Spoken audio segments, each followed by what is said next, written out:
You won't believe what happened to me last summer. 1 minute, I was just living my normal life, minding my own business in my own house, and the next, I found out the HOA had planned a wedding right on my property, without asking me. No calls, no texts, no permission. Just a full-on event booked at my address like it was some kind of community hall. At first, I thought it was a joke. I mean, who plans a wedding on someone else's lawn without telling them? I stared at the email from the HOA, blinking like I'd missed something. The invitation to the event had my address printed on it, right there in black and white. And it wasn't just a small gathering. There were talking tables, tents, a DJ, full wedding vibes. I wanted to laugh, but instead, I felt this mix of anger and disbelief bubbling up inside me. How could they just decide that my house was the perfect place for a wedding? Did they think my yard was some kind of public park? I'd spent years fixing up that lawn, planting flowers, building a little deck. It was my space. What made it worse was the fact that the HOA had never once come to me about any of this. No warnings, no meetings mentioning a potential event, no asking if the date worked. Nothing. Just a sudden announcement like I was a background detail in their little party plans. I called my neighbor first. I needed someone to tell me I was losing it. She confirmed it. "Yeah, I got the flyer too," she said, sounding just as shocked. "They're really pushing for that weekend. It's supposed to be a big deal." That's when it hit me. This wasn't just a mistake or some weird oversight. This was a power move. The HOA was reminding me who was supposedly in charge. Like, we can do whatever we want, even use your property. But here's the thing. I'm not the kind of person who just sits back and lets things slide, especially not when it's my home on the line. I started digging into the HOA rules and the event permits. There was nothing that said they could just book someone's house for a wedding without consent. In fact, the rules clearly stated that any use of private property for community events required explicit permission from the owner. So why did they think this was okay? That question kept echoing in my mind, louder and louder. The next day, I went to the HOA office to demand answers. The receptionist looked uncomfortable, like she already knew this was going to get messy. The board members tried to explain it away as a miscommunication or a community initiative to bring people together, but their words fell hollow. It was clear they hadn't thought about me at all, the person whose home was being used as the backdrop for their grand plans. Word started spreading around the neighborhood. Some people thought it was hilarious, like a reality show waiting to happen. Others were worried about the disruption and the obvious disrespect. I even got a few messages from friends who said, "Are you seriously letting them do this?" Honestly, at first, I wasn't sure what I was going to do. I wanted to be reasonable, to talk it out, but every conversation I had with the HOA left me more frustrated. They either brushed me off or tried to gaslight me into thinking it was no big deal. It felt like they were daring me to do something about it. And that's when I realized I had to take a stand. If I let this go, what would stop them from using my property again? Or worse, from making bigger decisions without any input? My home is my sanctuary. It's where my family eats dinner, where my kids play, where I unwind after a long day. I wasn't about to let some group of bureaucrats turn it into their party venue without so much as a buy your leave. So I started thinking bigger. What could I do that would get their attention? That would make it clear this is my space, not theirs. The answer came to me in a way I never expected. I wasn't going to just say no. I was going to say no with a message they couldn't ignore. The kind of message that shakes things up. That's when the idea hit me. If they wanted to take over my yard for their wedding, I'd take it back in the loudest way possible. I booked a bulldozer, not to destroy the yard, no, but to show the HOA that this house and this land weren't theirs to claim. It was going to be a showdown. And honestly, I was ready, because sometimes standing up means getting your hands dirty. And sometimes you have to bring out the big machines to make a point. After deciding to book the bulldozer, I knew I had to plan this carefully. It wasn't just about making noise or throwing a tantrum. This was about standing up for my home, my family, and my rights.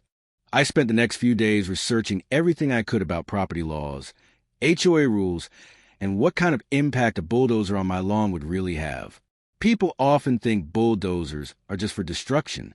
But for me, it was going to be a symbol, a way to bulldoze through the nonsense the HOA was trying to push on me. Meanwhile, the HOA carried on like nothing was wrong. Flyers were still going out. Neighbors kept talking about the upcoming wedding plans, excited or annoyed, depending on who you asked. But no one had bothered to check with me. That silence made my blood boil. I started telling close friends and neighbors about my plan. Some were shocked. "Are you serious?" they asked. Others nodded with a kind of quiet respect. About time someone put their foot down. One neighbor said, "The days crept closer to the wedding date, and the tension in the neighborhood was thick. I noticed the HOA board members started giving me the cold shoulder at meetings, and their smiles were tighter than ever. One afternoon, I received a letter from the HOA president. It was filled with formal language and legal jargon. They warned me that any interference with their planned event could lead to penalties, fines, even legal action. But here's the thing. They had no right to plan anything on my property in the first place. I calmly wrote back, laying out the facts. I reminded them that no permission had been granted, no contract signed, and that I fully intended to protect my property. Still, the letter from the HOA president felt like a challenge, like they were daring me to stop them. So I made sure the bulldozer was ready. The morning it arrived was oddly quiet. The driver pulled up in a big yellow machine, its engine humming low. I climbed in, feeling the weight of every eye in the neighborhood watching. This wasn't just about machines or power. It was about reclaiming respect. I started by clearing a small patch near the driveway, careful not to damage any of the plants I'd spent years tending. The crunch of the dirt under the blade echoed, louder than I expected. Neighbors gathered across the street, whispering and pointing. Some filmed with their phones. I caught a few HOA members watching from their windows, faces pale and strained. A few hours later, a representative from the HOA showed up. He tried to talk me down, using the same old phrases about community, harmony, and cooperation. I listened, but I wasn't swayed. "I'm all for community," I said, "but not when it means bulldozing over someone's rights." His jaw tightened. "We only want what's best for everyone. And what's best for me is control over my own property." I replied firmly. That exchange didn't end with smiles or handshakes. It ended with him walking away, clearly frustrated. Word spread fast. Suddenly, the whole neighborhood was buzzing about the bulldozer standoff. Some people called me a hero. Others said I was making things worse. But one thing was clear. No one could ignore what was happening. The day before the wedding, the HOA finally canceled the event. The official reason? Unforeseen circumstances. But everyone knew the truth. I'd shown them that my home wasn't a backdrop for their plans. It was mine. And the bulldozer wasn't just a machine. It was a message that sometimes you have to be loud and clear to protect what matters. Since then, the HOA has been a little more careful. Meetings include open discussions now, and major decisions go through proper channels. Neighbors thank me in quiet moments, sharing how much easier it is to speak up without fearing backlash. And me? I keep an eye on that lawn, a little smile tucked away every time I see the freshly turned earth where the bulldozer made its stand. Because sometimes it takes breaking the rules to protect your home. After the bulldozer showed up on my lawn, everything changed. The neighborhood buzzed with a mix of shock, excitement, and, honestly, a bit of fear. It wasn't every day someone stood up to the HOA like that, especially not in such a loud, obvious way. People started talking more openly about the power the HOA had, and suddenly, the whispered frustrations bubbled up into real conversations. Neighbors I barely knew came over to my porch, offering support and sharing their own stories of small battles with the board. "You're the first one who said no loud enough," one neighbor told me. "I've always been too scared to push back." That kind of support meant a lot. It showed me I wasn't alone. And it also made me realize just how much control the HOA had been quietly holding over all of us. The HOA board, meanwhile, was scrambling.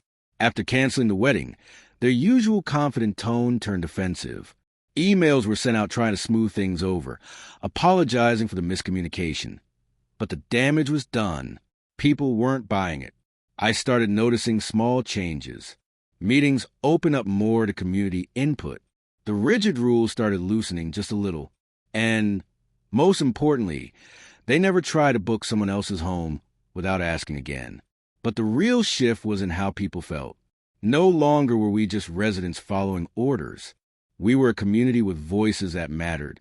One afternoon, a group of us sat around a picnic table at the local park. We talked about everything: the bulldozer, the wedding that never happened, and what came next. It felt like we were finally taking back ownership of our neighborhood.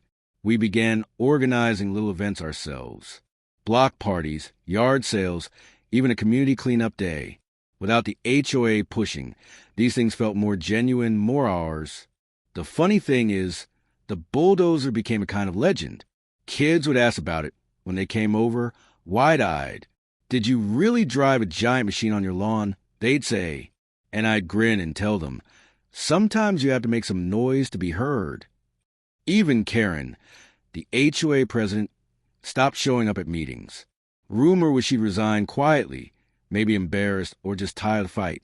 Her departure left room for new faces, neighbors who actually care about making things better, not just enforcing rules. I won't pretend it all turned perfect overnight. There were still disagreements, small power struggles, and plenty of awkward moments. But the balance had shifted. People learned that respect isn't given, it's earned. And when you have the courage to stand up, even against a seemingly unbeatable system, change can happen. Looking back, I never thought a bulldozer would be the thing to shake up our neighborhood. But sometimes it's the unexpected that makes the biggest difference. Now, whenever I sit on my porch and watch the sun set over the quiet street, I feel a little pride, not just for what I did, but for what we all gained, a place where our homes are truly ours, and a community ready to stand up when it matters most. After the whole bulldozer incident, things in the neighborhood definitely weren't the same. The energy shifted, like a quiet tension finally snapped, and people started waking up. What had been simmering under the surface came pouring out: stories, complaints, ideas for change. I began to notice people walking their dogs with more purpose, stopping to chat on the sidewalk instead of rushing by. Conversations at the mailbox lingered longer. The HOA's tight grip had loosened, and with it came a newfound sense of freedom. One of the most surprising changes was how many people reached out to me. Strangers, really. Folks who never said more than a nod before now came up to share their own frustrations. "We've been scared to speak up," they'd admit quietly. "But what you did, it gave us hope." It wasn't just about a bulldozer anymore. It was about reclaiming control over a place we all called home. At the same time, I started hearing stories about how the HOA's behavior had affected people beyond just a wedding drama. There was the single mom who had been fined for letting her kids play basketball after dark. The elderly couple who were told to repaint their front door because the color was unapproved. The young family who got a warning for planting a garden without permission. All these small things added up to a feeling of being watched, judged, and limited in a place that was supposed to be safe. The bulldozer became a symbol, a breaking point that encouraged others to question the rules and stand up for themselves. After a few weeks, a group of us neighbors decided to form a community committee, separate from the HOA. Our goal was simple: to create a space where people could voice concerns without fear of retaliation. The meeting started small, with just a handful of us crowded around a kitchen table. But word spread fast. Soon, we had enough people joining that we had to find a bigger space, the community center, ironically one of the HOA's prized facilities. We talked about everything: how to improve communication, ways to protect individual rights, and how to make sure no one else got blindsided like I did. One member, a retired lawyer, helped us understand the legal side of HOA rules, what was enforceable and what wasn't. Another neighbor had experience in mediation and offered to help us negotiate with the board when needed. This wasn't about starting a war. It was about building bridges and making sure everyone was heard. But, of course, the HOA didn't like it. At first, their responses were polite, but cold. Then, a few board members started showing up at our meetings, trying to intimidate us with warnings and threats of legal action. It felt like a test. How far could they push before we broke? But we didn't break. Instead, More neighbors came forward, sharing stories and joining the cause. Our committee grew into a strong voice that the HOA couldn't ignore. Eventually, they had to start listening. They agreed to hold open forums where residents could speak freely. They began publishing minutes from their meetings so everyone could see what was happening behind the scenes.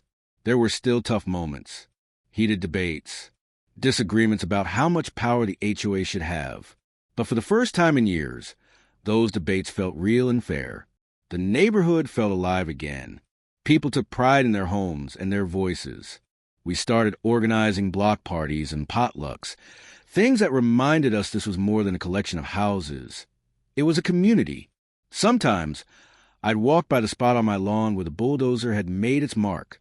The grass had grown back, but the memory stayed fresh.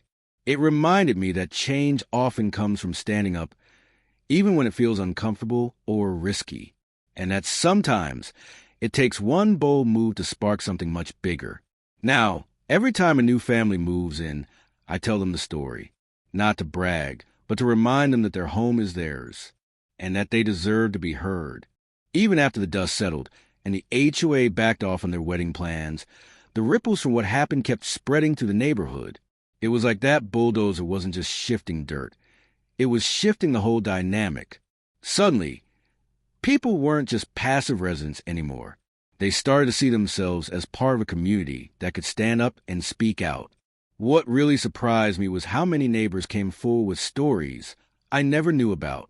Stories about being bullied by the HOA, about fines for the smallest things, and about feeling powerless for years.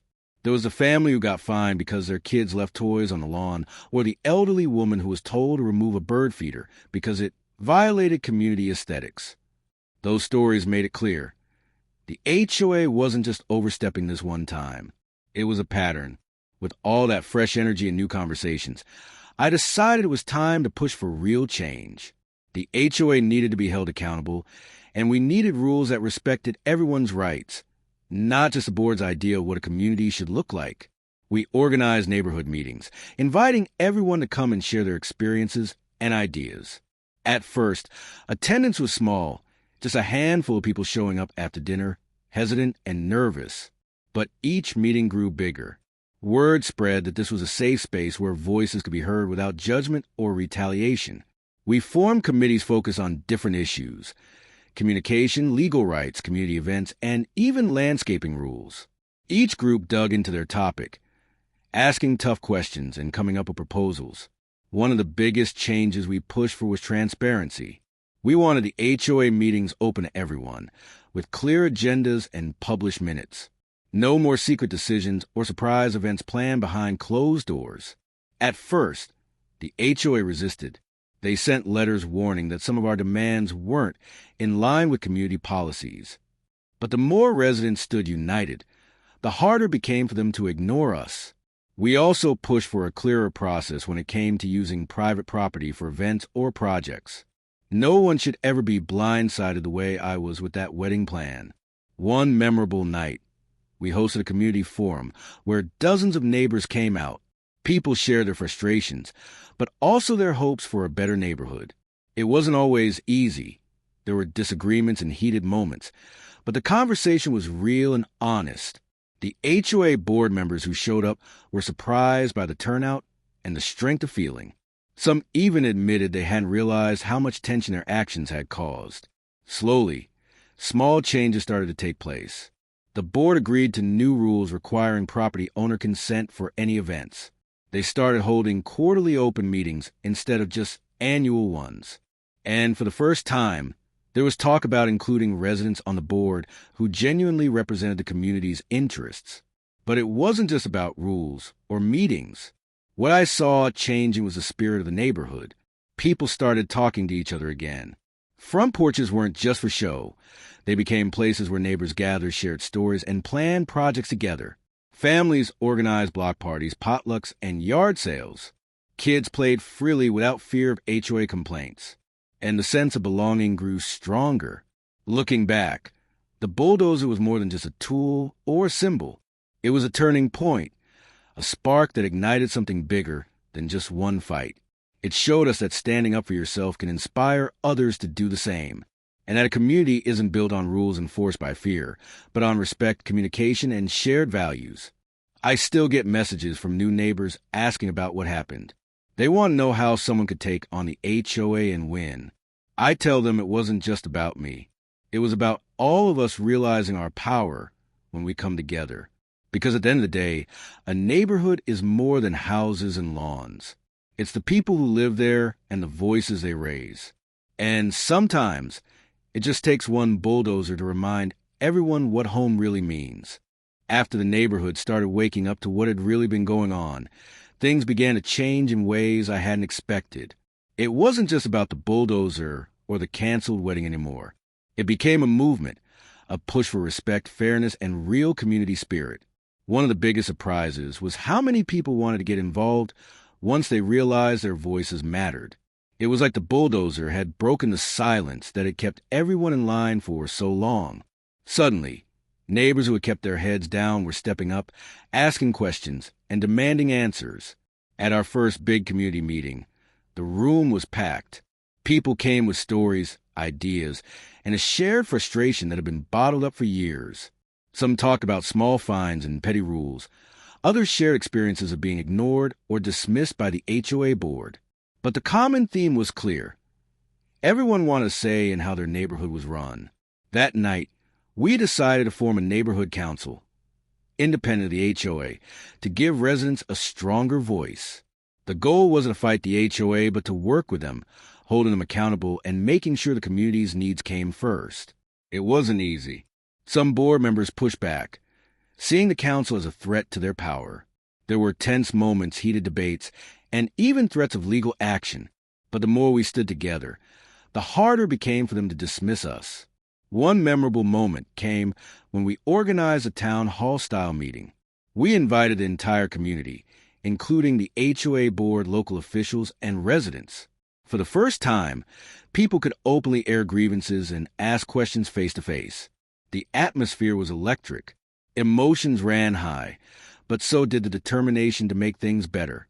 The HOA board had to listen, and they did, whether they liked it or not. Following that meeting, some board members stepped down, and new people joined, neighbors who genuinely wanted to represent the community. It was a fresh start. We pushed for clearer guidelines about property use, event planning, and communication. No more surprises or secret meetings. Instead, transparency became the new norm. People began volunteering to help with neighborhood improvements. We planted trees, fixed sidewalks, and organized cleanup days. It wasn't just about rules anymore.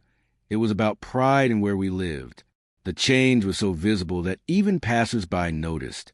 The once quiet, tense streets were now lively with chatter, laughter, and kids playing outside. One day, a family moved in across the street. They told me they had heard about the bulldozer story and how it changed the neighborhood. They said it gave them hope that this was a place where people look out for each other. That's when I realized something important. The bulldozer wasn't just a reaction to a problem. It was a symbol of what can happen when people refuse to be pushed around.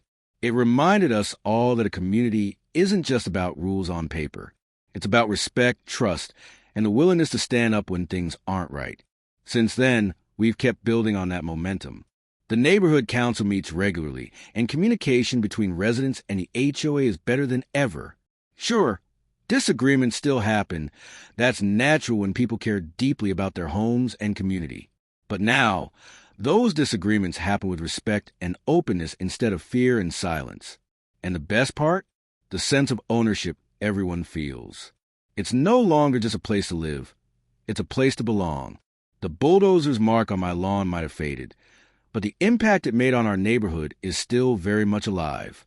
Sometimes it takes one bold act to wake up a whole community, and that's exactly what happened here. Now, whenever I see neighbors chatting on their porches or kids running down the street, I'm reminded that standing up for what's right can spark real change. Because in the end, home isn't just where you live. It's where your voice is heard. Even as the neighborhood settled into this new rhythm, I realized that the fight wasn't just about one bulldozer or one canceled wedding.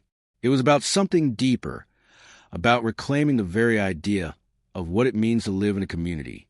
Before all this, most of us had accepted the HOA's authority. without question. Their rules felt like invisible walls. Sometimes fair, sometimes frustrating, but always there. We'd grown used to asking permission for the smallest things, hoping to avoid trouble. But the bulldozer changed the game. It cracked those walls wide open, and suddenly we saw the real power we had when we stood together. I began to notice how this shift affected even the smallest moments. People started taking care of their yards with pride, not just because it was required, but because they wanted to. Kids played freely in the streets, their laughter echoing to the neighborhood without the usual fear complaints. Neighbors who rarely spoke before were now sharing recipes, tools, and stories. We were rebuilding connections that had been lost under layers of rules and restrictions. That change wasn't accidental. It came from decision, a choice to push back and say, "This is our home, and we deserve respect." It wasn't easy. There were moments when the HOA tried to reassert control, sending letters or threatening fines. But the community had grown stronger, and those tactics lost their power. I remember one afternoon when an HOA representative showed up at my door, trying once again to intimidate me about some minor violation. Instead of backing down, I invited them to come to the next neighborhood meeting. "We're not here to argue anymore," I said. "We want to work together, fairly." That simple invitation marked a turning point. The board began to realize that the community wasn't going to be silenced or pushed around anymore. They started listening more, talking less. It was a slow process, but real progress came. Open forums became regular. Residents were elected to board who cared about people, not just rules. We even started new traditions, seasonal festivals, community gardens, and charity drives.